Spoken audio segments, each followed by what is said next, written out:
Vamos a ver si ya hoy terminamos los primeros 4 versículos de Hebreos. Así que vamos a ir a la carta de Hebreos 1, capítulo 1, del versículo 1 al 4, y vamos a recordarlo lo que dice.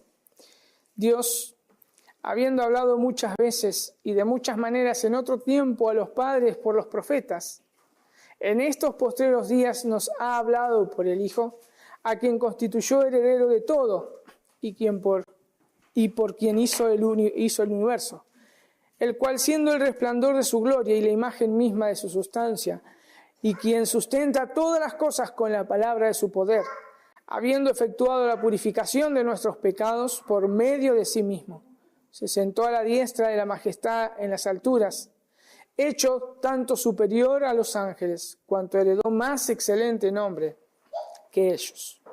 El autor nos viene dando un retrato perfecto de quién es el Hijo, diciéndonos que Él es el heredero absolutamente de todo. No un heredero como habíamos visto la vez pasada, como aquellos primogénitos que solamente heredaban una doble porción, sino Él es el heredero absolutamente de todo. Él es el unigénito Hijo, Él es el único y verdadero Hijo engendrado desde la eternidad por el Padre. Él es, por quien hizo el universo, porque de Él, como habíamos visto, por Él y para Él son todas las cosas. Y esa es la razón por la que el Hijo es el heredero de todo. Pero no solamente eso nos estaba diciendo el autor de Hebreos, sino que este Hijo no solo es el heredero y el creador, también es el resplandor de la gloria de Dios. Él es la luz verdadera de los hombres. Esa gloria que una vez se manifestaba en el tabernáculo y después se había manifestado en el templo. Esa misma gloria ahora se estaba manifestando en un perfecto hombre llamado Jesús. ¿Quién es Dios? ¿Quién es Dios? La segunda persona de la Trinidad. Juan, cuando escribe en su evangelio, lo describe de la siguiente forma, que dice, y ellos vieron su gloria, vimos su gloria, gloria como el unigénito del Padre, lleno de gracia y de verdad. Pero no solamente el autor nos está diciendo que Él es el resplandor de la gloria de Dios, sino también Él nos dice que es la imagen perfecta de su sustancia. Otras traducciones lo dicen de esta manera: la expresión exacta de su naturaleza, o la imagen misma de su ser. O otra versión dice, e impronta de su sustancia. Normalmente acá el autor utiliza una sola palabra que se encuentra solamente en esta carta y no aparece más en el Nuevo Testamento. Parece como cuando el autor nos quiere describir al Hijo de Dios de una manera tan perfecta, tan única, que nos está demostrando realmente la autenticidad y la singularidad de Jesús, de una manera perfecta. Y Él nos dice, y la imagen misma o exacta de su sustancia. Y la palabra imagen es esa palabra que solamente aparece acá en Hebreos, obviamente en el texto griego, solamente ahí. Esta palabra imagen es para nosotros es la palabra carácter o estampa. Eso es lo que está escribiendo este autor, para que nosotros podamos entender mejor. Muchos de nosotros, y ahí van a ver su edad, muchos de nosotros hemos utilizado una máquina de escribir. Esa máquina de escribir tiene teclas con todos los caracteres del abecedario y algunos símbolos. Cuando nosotros presionábamos esa tecla, se accionaban un par de palancas, de cual había una palanca que estaba paradita y en la punta de esa palanquita estaba estampada la imagen de ese carácter que nosotros presionábamos. nosotros presionábamos esa tecla, por ejemplo, la A, y se estampaba ese carácter en la hoja. Eso es lo que el autor de Hebreos nos está diciendo. De la misma manera en la antigüedad se hacía con las monedas.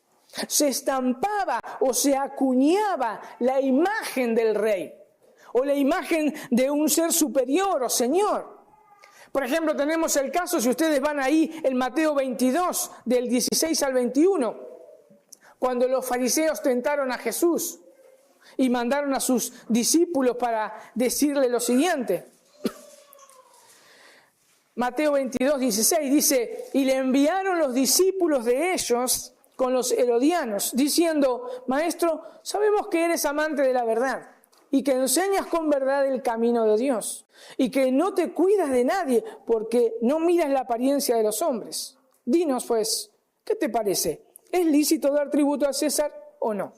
Pero Jesús, conociendo la malicia de ellos, les dijo, ¿por qué me tentáis, hipócritas? Mostradme la moneda del tributo. Y ellos le presentaron un denario. Entonces les dijo, ¿de quién es esta imagen y la inscripción? Le dijeron, de César. Y le dijo, dad a César lo que es de César y a Dios lo que es de Dios. Esta moneda no era el César, era una moneda. Esta moneda, lo que estaba impreso ahí era la imagen del César que demostraba al mundo quién era el dueño de ese lugar. Esa imagen había sido acuñada. Y esa es la palabra que usa el autor de Hebreos. Acuñada esa imagen en un simple metal para que esa imagen se vea. En cambio, Jesús no es una simple imagen estampada de Dios en su ser. Él es Dios. Él es Dios. Él tiene la misma esencia de Dios, con todos sus atributos. Él es Dios. Él pudo decir en Juan 14:9, el que me ha visto a mí, ha visto al Padre. Jesús manifestó de una manera única y singular al Padre, porque Él está en el seno del Padre. Él está en el seno del Padre. La intimidad que hay realmente entre la primera persona y la segunda persona de la Trinidad es asombrosa. Ese calor del pecho del Padre es demostrado por el Hijo. Es demostrado por el Hijo. Esa imagen perfecta, los discípulos la reconocieron y por eso lo adoraron a Jesús. Y si nosotros nos vamos a ese entonces, para un judío adorar a alguien era una blasfemia, pero él era Dios y merecedor de toda la gloria y toda la honra. Uno de sus discípulos, ahí en Juan 20:28, pudo exclamar, Señor mío y Dios mío. Nuevamente, de la boca de uno de los judíos. Decir Señor mío y Dios mío a un hombre era una blasfemia, pero Él era el verdadero Dios hecho hombre. Esa manifestación gloriosa que un día había sido profetizada allá en el antiguo pacto, que iba a venir. Esa manifestación se hizo real, vino y caminó en esta tierra. Vino y caminó en esta tierra. Y al verle, se podía observar la impronta de Dios. La impronta de Dios. El autor engloba toda la virtud del Hijo, diciéndonos, el cual siendo el resplandor de su gloria y la imagen misma de su sustancia. Por eso nosotros tenemos a veces que preguntarnos si queremos buscar algo para que nos lleve a conocer más y más a Dios. O muchas veces muchas personas buscan algo para querer conocer más y más a Dios. Lo único que nosotros debemos hacer es mirar al Hijo. Mirar al Hijo. No hace falta nada más. Mirar al Hijo. Si nosotros no miramos al Hijo, es como si nosotros quisiéramos, qué sé yo, tomar un vaso de agua que está servido con el agua cloacal. Y frente a nuestras narices tenemos el agua verdadera. Y nosotros deseamos eso. Es exactamente lo mismo. Buscar en otro lado esa gloria verdadera, esa persona que me habla y me hace conocer todo, absolutamente todo, lo que tengo que saber de Dios. Es como tomar un vaso de agua con esa agua podrida. Solo el Hijo nos puede mostrar. Moisés tuvo la oportunidad de ver la espalda de Dios. Él tuvo la oportunidad de ver la espalda de Dios. Ahora, esa revelación gloriosa y final está en Jesús, quien es el Hijo de Dios, es Dios. Y Juan dice, vimos su gloria. Vimos su gloria en toda la persona de Jesús. En toda la persona de Jesús. Pero el autor de Hebreos no se queda ahí. Él sigue diciendo que ese Hijo es el sustentador y conductor de todas las cosas. Dice, quien sustenta todas las cosas con la palabra de su poder. Pablo lo pudo describir de esta manera. Fíjense en Colosenses 1. Colosenses 1, del 15 al 17. Colosenses 1. Dice, Él es la imagen del Dios invisible, el primogénito de toda creación. Porque en Él fueron creadas todas las cosas, las que hay en los cielos y las que hay en la tierra, visibles e invisibles, sean tronos, sean dominios, sean principados, sean potestades. Todo fue creado por medio de Él y para Él. Y Él es antes de todas las cosas, y todas las cosas en Él subsisten. En Él subsisten. Cuando Juan tuvo la visión allí en Apocalipsis del Señor, en Apocalipsis 4:11, él pudo decir, Señor, digno eres de recibir la gloria y la honra y el poder. ¿Por qué era digno este hombre de recibir, este Señor, de recibir la gloria, la honra y el poder? Porque tú creaste todas las cosas y por tu voluntad existen y fueron creadas. Y fueron creadas. Pero no solamente el Señor sostiene todas las cosas y nada más, como aquel mozo que lleva la bandeja y nada más, y se queda paradito, sino que el Señor sustenta todas las cosas y después Él también lo que hace, acompaña al proceso de cada detalle de esas cosas para que suceda y llegue a la culminación final que Él se propuso desde antes de la fundación del mundo. Las cosas no funcionan por sí solas. Él es el que crea todas las cosas, sustenta todas las cosas y encausa todas las cosas para llegar al final. Si nosotros notamos que desde el comienzo de la creación, Él dijo y fue hecho. Después vemos que este Señor crea al hombre y lo pone en el huerto del Edén. Este hombre y esta mujer pecan y el Señor les dice que iba a enviar un Salvador.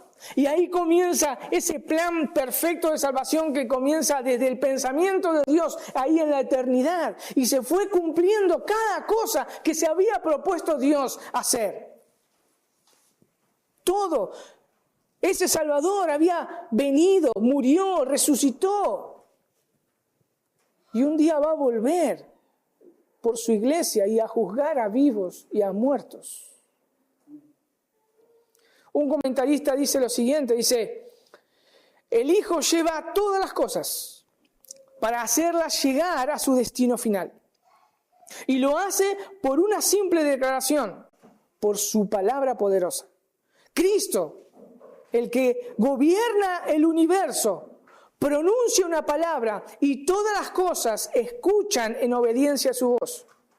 Ningún otro movimiento es necesario, ya que la palabra hablada es suficiente. Cada cosa entonces secundaria que acontecen en este universo, el Hijo es el que está encauzando absolutamente todo para llegar a ese final. Él sustenta todas las cosas con la palabra de su poder. ¿Y qué implica eso para nosotros? ¿Qué implica eso? Por ejemplo, podemos entender mejor pasajes como Romanos 8, versículo 28, que dice: y sabemos que a los que Dios aman, todas las cosas les ayudan a bien. Esto es, a los que conforme a su propósito son llamados. Qué consolador es saber que Él está sosteniendo todas las cosas,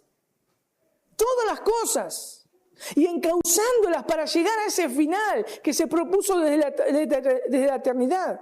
Qué consolador es saber que así como el pueblo de Israel, cuando Dios los saca de Egipto y los fue acompañando Dios en la nube o en la columna de fuego hasta llegar a ese lugar que Él prometió, así nosotros podemos estar confiados que como nos libró de nuestros pecados, Él está encauzando absolutamente todo para que nosotros lleguemos a ese reposo final que nos está esperando en los cielos. Qué glorioso es saber eso. Él pudo decir: he aquí, yo estoy con vosotros todos los días hasta el fin del mundo. Amén. No son simples palabras. Él está sosteniendo todo y encauzándolo todo para cumplir todo lo que Él se propuso. Entonces el autor de Hebreos nos hace mirar al Hijo de una manera majestuosa. Él nos estuvo diciendo que Él es el heredero absolutamente de todo. Él es el creador de todo. Él es el resplandor de la gloria de Dios. Él es la imagen perfecta de su sustancia. Él es el sustentador y el conductor de todas las cosas. Pero no solamente el autor de Hebreos se queda explicándonos quién es el Hijo, sino que ahora comienza a decirnos qué hizo el Hijo. ¿Qué hizo el Hijo? Versículo 3 de Hebreos 1 dice: habiendo efectuado la purificación de nuestros pecados por medio de sí mismo. Por medio de sí mismo. Podemos observar que Jesús efectuó el lavamiento o purificación de nuestros pecados por medio de Él mismo, algo que ningún hombre podía hacer. Ningún hombre podía hacer.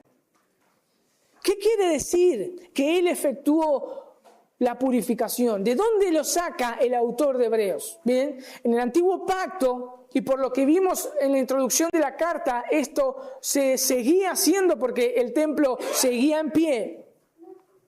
En aquellos días el sumo sacerdote, en el día de la expiación, que se hacía una vez al año, debía hacer sacrificios para la purificación de los pecados. Primeramente, este sacerdote lo tenía que hacer para él mismo, porque era tan pecador como el pueblo. Porque no se podía presentar ningún ser humano a un Dios 3 veces santo. Una vez que él hacía el sacrificio por sus propios pecados, después lo hacía para o por el pueblo. Este es un argumento que después el autor de Hebreos lo toma para hablar de la grandeza del Hijo, la superioridad del Hijo sobre Aarón. Pero veamos este acontecimiento en el Antiguo Testamento, cosa que esta audiencia lo conocía muy bien. Para eso nosotros tenemos que ir a Levíticos 16. Levíticos 16. Para entender mejor el contexto, nosotros vamos a estar leyendo el versículo 29 al 34, pero para entenderlo mejor tendrían que estar leyendo todo el capítulo 16 de Levítico. Allí nos está hablando cómo era tan meticuloso hacer las cosas que Dios ordenaba para acercarse a Él. Y cómo debía ser el sacerdote y todo el pueblo de Israel. Pero en el versículo 29 dice: y esto tendréis por estatuto perpetuo.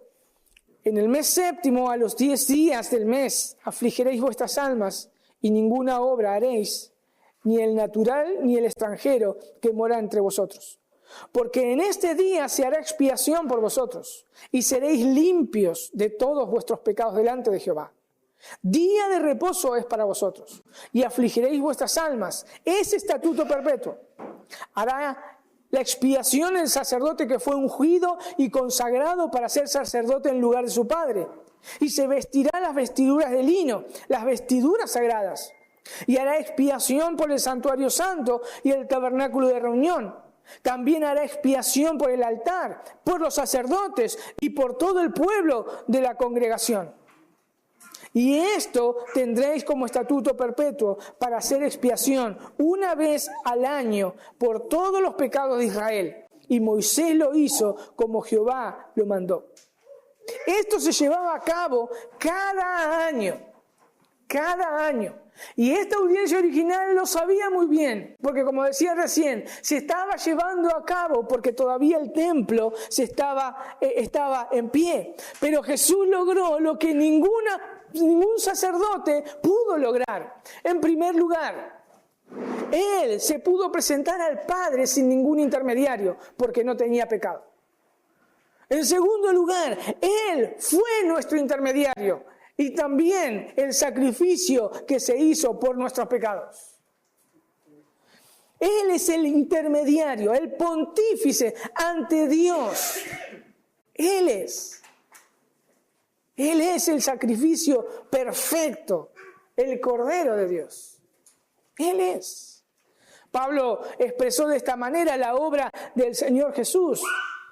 Déjenmelo leer, ese Efesios 1:7 dice: en quien tenemos redención por su sangre, el perdón de pecados según las riquezas de su gracia. Y en Colosenses más o menos habla exactamente lo mismo. En Colosenses 1:14 dice: en quien tenemos redención por su sangre, el perdón de pecados. El perdón de pecados. Por eso, el autor de Hebreos más adelante le dice a su audiencia, ahí en Hebreos 7, búsquenlo un cachito, Hebreos 7, versículo 26. Hebreos 7, 26 dice: porque tal sumo sacerdote nos convenía, santo, inocente, sin mancha, apartado de los pecadores y hecho más sublime que los cielos. Nos convenía, dice el autor de Hebreos, nos convenía un sumo sacerdote perfecto y sin pecado.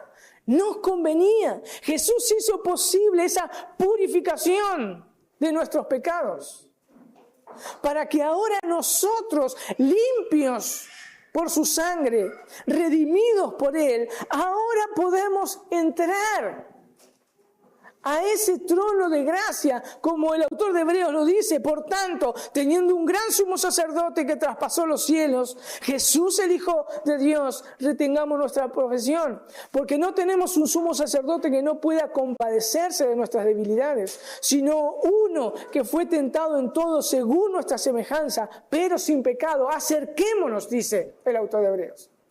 Acerquémonos, pues, confiadamente al trono de la gracia, para alcanzar misericordia y hallar gracia para el oportuno socorro.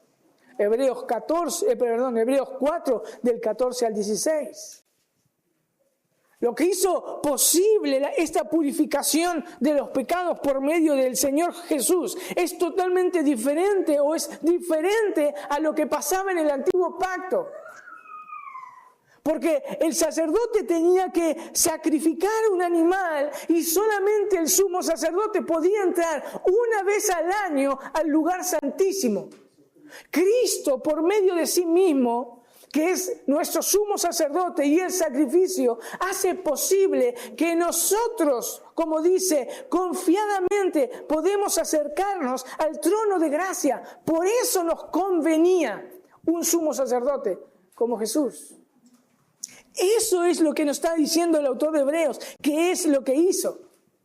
Cada día, cada segundo, las puertas del trono de Dios están abiertas para nosotros, sus hijos. ¿Por qué? Porque su hijo primogénito, su heredero, ha efectuado la purificación de nuestros pecados por sí mismo. Por sí mismo. Nos convenía un sacerdote así. Y ahora que obtuvo esa redención, al concluir su tarea redentora, pasa a explicarnos el autor ¿Qué es lo que logró ese hijo? ¿Qué es lo que logró? En primer lugar, podemos ver que se sentó a la diestra de Dios. Fíjense el versículo 3 nuevamente, de Hebreos 1:3. Se sentó a la diestra de la majestad en las alturas. Cuando leemos nosotros, obviamente, que se sentó a la diestra o a la derecha, no tenemos que tomarlo literalmente, verlo a Jesús sentado, sino que es algo simbólico, porque este simbolismo, al sentarse a la derecha de alguien, implicaba que cuando alguien te invitaba y te decía sentate a mi derecha, era esa persona honrada hasta lo sumo. Eso es lo que significaba. Cuando acá el autor nos está diciendo, es eso, la idea de la audiencia es esa. Cuando alguien venía, ya vení, sentate acá a mi derecha, esa persona estaba siendo en ese momento la más honrada de todos los que estaban ahí en esa congregación. Eso es lo que estaba pasando acá. Pero lo mejor de esto es que no solamente que él fue honrado por el Padre, sino también que se cumplió lo que él había dicho, porque sabía lo que iba a suceder cuando él cumplía esta redención tan grande. En Lucas 22:69, él dice, pero desde ahora el Hijo del Hombre se sentará a la diestra del poder de Dios. A la diestra del poder de Dios. Algo maravilloso sucede ahí en Hechos 7, del 55 al 56. A partir de una tragedia, de una muerte terrible, este hombre, Esteban, pudo tener una visión de la honra del Hijo de Dios. Y dice lo siguiente en Hechos 7:55, pero Esteban, lleno del Espíritu Santo, puesto los ojos en el cielo, vio la gloria de Dios y a Jesús que estaba a la diestra de Dios. Y Esteban exclama lo siguiente y dice, y dijo, he aquí veo los cielos abiertos y al Hijo del Hombre que está a la diestra de Dios. A la diestra de Dios. Estar a la diestra es recibir ese privilegio tan grande de tener autoridad sobre el cielo y sobre la tierra. Por eso Jesús pudo decirle a sus discípulos, antes de irse ahí en Mateo 28:18, las siguientes palabras. Y Jesús se acercó y les habló diciendo, toda potestad me es dada en el cielo y en la tierra. Toda, absolutamente toda potestad. Él tiene toda la autoridad. Toda la autoridad. No hay nada en el mundo, no hay nada en el cosmos, no hay nada, no hay ni ángeles, no hay ni demonios, no hay absolutamente nada que pueda pasar por encima de la autoridad que tiene el Hijo de Dios. Nada. Y eso es lo que Pedro nos está diciendo en su primer carta. En su primer carta dice en el capítulo 3, versículo 22, primera de Pedro 3, versículo 22. Dice, quien habiendo subido al cielo está a la diestra de Dios y a él están sujetos ángeles, autoridades y potestades. Todo está bajo su autoridad. Todo está bajo su autoridad. Porque Él se sentó a la diestra de Dios. Y nuevamente, ¿qué implica eso para nosotros hoy? Que Él esté sentado a la diestra de Dios. Bien, veamos Romanos 8:34. ¿Quién es el que condenará? Cristo es el que murió. Más aún, el que también resucitó. Y el que está, dice, y el que además está a la diestra de Dios. Y el que también intercede por nosotros. Él está intercediendo por cada uno de sus hermanos. Cuando vienen esos temores, cuando pecamos. Y cuando Satanás viene y nos dice, qué miserable que sos. Dios ya te dejó de amar porque sos un pecador horrible. O cualquier otra cosa más. ¿O vos sos cristiano?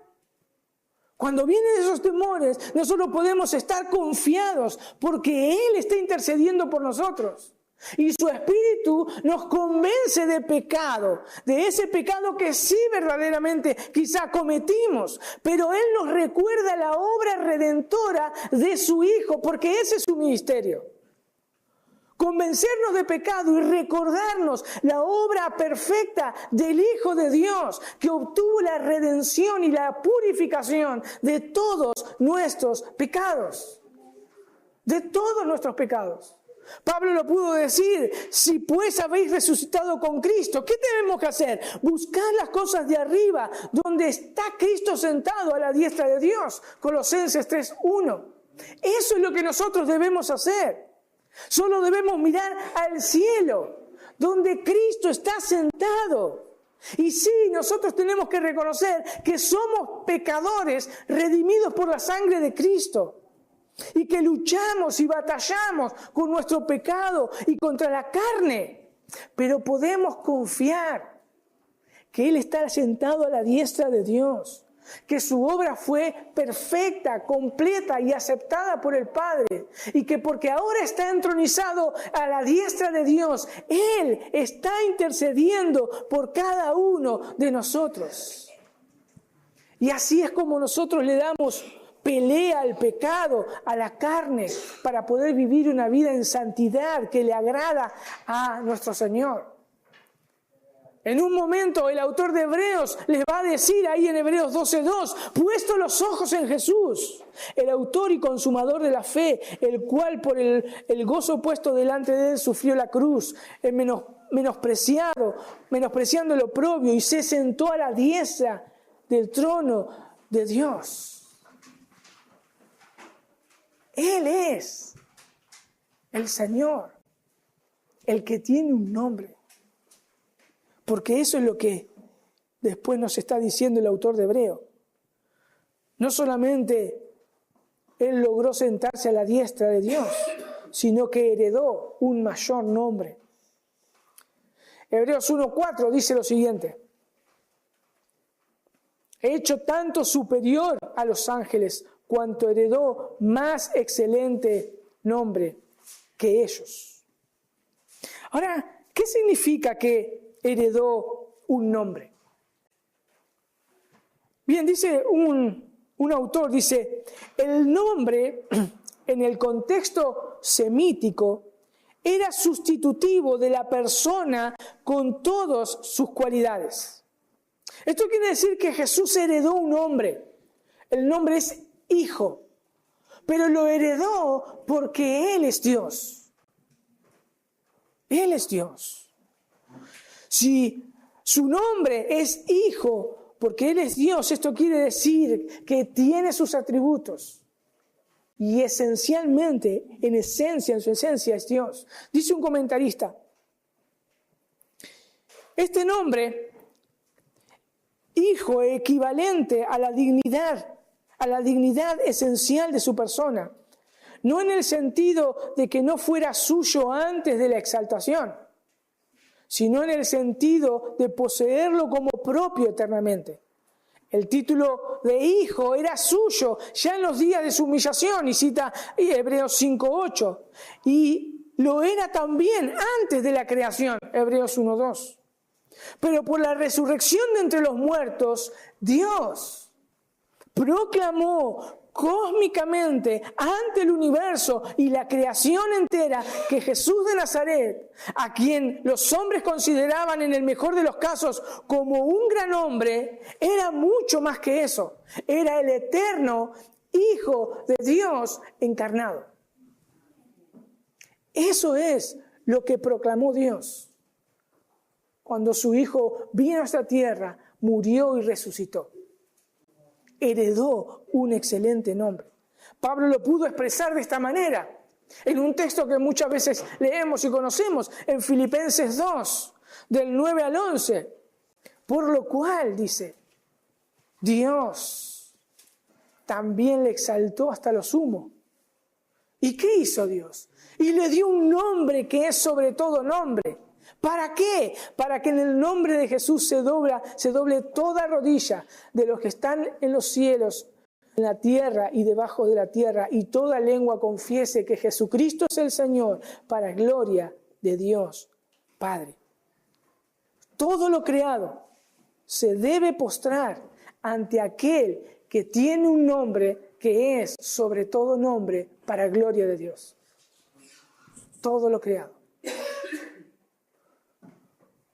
Y la pregunta que muchos se deben hacer es, ¿te has inclinado ante su majestad? ¿Te has inclinado ante su majestad?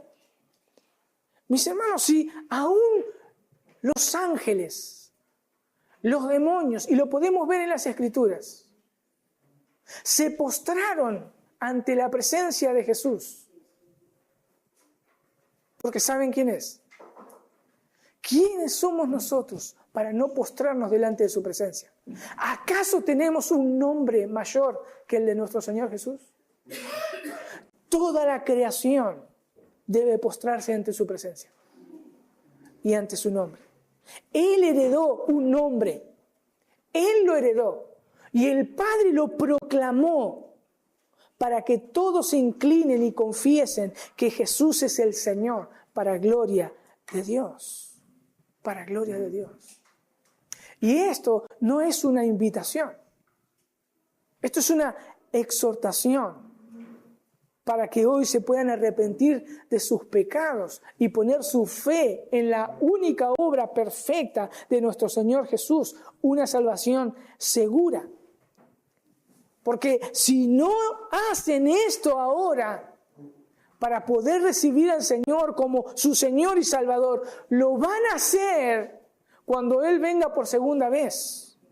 Pero esta vez no lo van a adorar como Salvador, sino como juez y enemigo. Como juez y enemigo. ¡Qué terrible!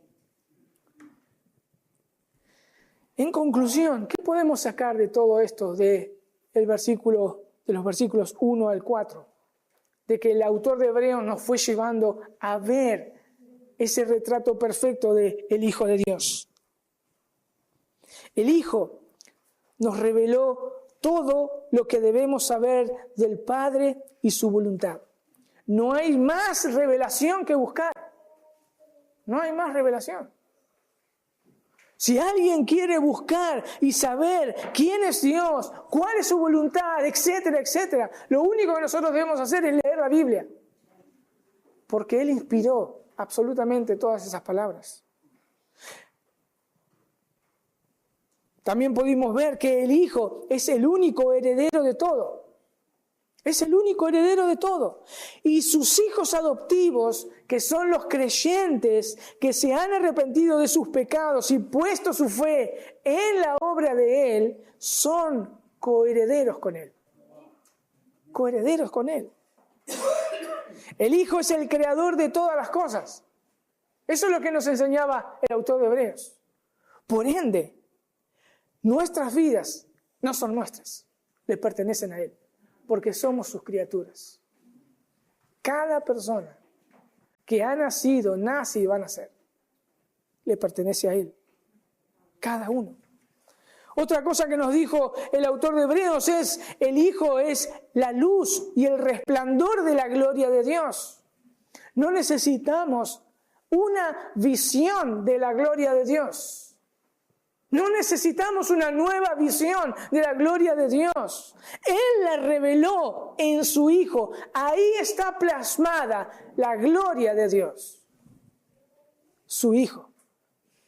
El Hijo es la imagen perfecta de su sustancia. Esto es, que Él es el Hijo de Dios. Y quien ve al Hijo, ve al Padre. Él es Dios. El Hijo es, ¿qué más? El sustentador y conductor de todas las cosas. Y ese es el consuelo que tiene cada cristiano, que él sabe que Jesús está dirigiendo absolutamente todas las cosas, cada cosa, cada milímetro de nuestra vida, cada parte de la historia, Él la está conduciendo hasta llegar a su final, que Él se había propuesto antes de la fundación del mundo. ¿Qué más nos dijo?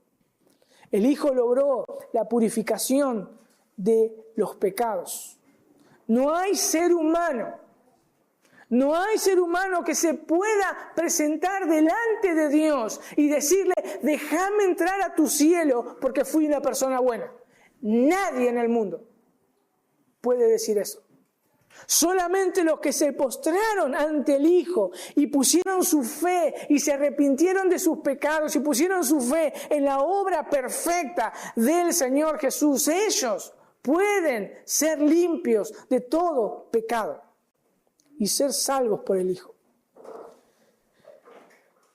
También nos dijo que el Hijo se sentó a la diestra de Dios y sus hijos adoptivos están escondidos en Él y están junto a Él. Esta posición que tiene el Hijo hoy es un consuelo, como decíamos, para el creyente, porque Él está intercediendo por nosotros. Cada momento.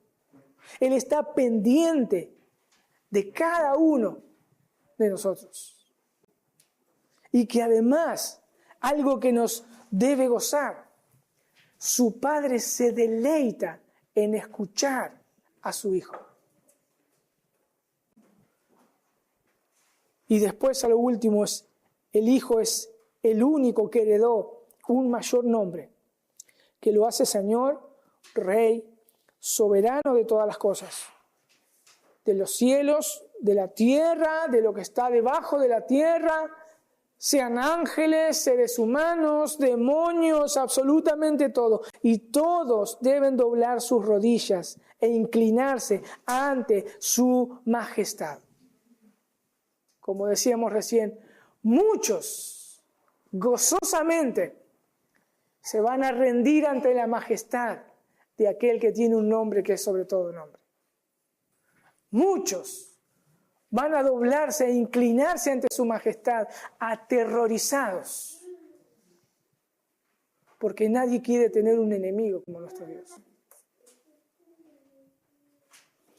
Como vemos, solo el Hijo es digno de toda nuestra adoración y confianza. Y esto es lo que nos demostró el autor de Hebreos en estos 4 versículos. Él es digno. A Él debemos rendirnos. A Él debemos la adoración. A Él debemos ver. Él es el que logró una salvación grande. Él es el único. No hay absolutamente nada ni nadie más. Solo el Hijo de Dios. Vamos a orar. Señor, nos postramos delante de tu presencia porque tú eres digno de toda la adoración. Gracias por salvarnos, por abrirnos los ojos, por tener misericordia de nosotros, por buscarnos, por amarnos. Gracias, porque es solamente por pura gracia que lo quisiste hacer. Y todo por medio de tu Hijo para que todos honren al Hijo. El que honra al Hijo, honra al Padre. Gracias, Señor, por salvarnos. Porque hoy y por la eternidad nos vamos a poder postrar delante de tu presencia gozosos. Gozosos, Señor, de tener un Salvador tan grande. Tené misericordia de aquellos que no te conocen como Salvador, Señor. Tené misericordia y poné la urgencia en nuestros corazones de predicarles para que puedan ser muchos los que crean en tu Hijo y en la obra que hizo y para que también se puedan postrar junto a nosotros ante un Salvador tan grande. Tené misericordia, Señor, que no se postren aterrorizados, sino gozosos. Ábrele sus ojos y que vean la preciosura y la hermosura de tu Hijo Jesús. Te adoramos, bendito Señor. Amén.